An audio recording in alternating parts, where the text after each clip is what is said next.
First of all, the two areas that affect most people today that are more difficult than ever before are marriage and parenting. They've totally changed, okay? It's a completely different paradigm. Let's start with parenting. There are three parenting models. Most of us come from what is called the authoritarian. Now, the authoritarian model in parenting is very arbitrary. If you ask your parent, why do I have to do this? The answer is just because. They had an expression in Britain, children should be seen and not heard.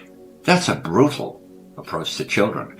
I once took a trip on an ocean liner to Australia. It was a British system. We had 6 sittings for breakfast, lunch, and dinner because the children all ate separately from the parents. It was brutal.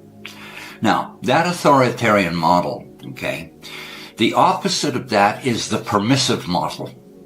Now, the permissive model says let them do anything, okay, and we've had schools in Britain and around the world that tried this model where the kids were sliding down the banisters and they could curse and do anything they wanted to. The irony is, in both of those models, the extremes, they end up the same place. There is no internalized discipline. Because in the authoritarian model, you only respond to the authority, the physical presence. I once taught in a school in Australia where the students, the teacher stepped outside the door to talk to me. I was going to take over, and the kids went nuts, okay, because she had left the room. That was an authoritarian model.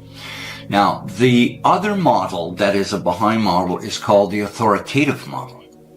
Now, that model presumes a couple of things. Number one, from the earliest years, you teach your child virtues. Now, we in the developed world have a vast educational system, okay? Not perfect, but let's face it, our material education is good.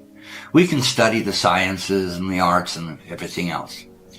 The problem we have is that the spiritual education, for a whole bunch of reasons, some political, some because people don't want to be associated with a particular religion, they don't want indoctrination, etc., that's where we get the problem. And that's why what you see in the world today is online bullying in the schoolyard, students are out of control. In addition to this, there are a number of factors, and this is where it's vastly different from before.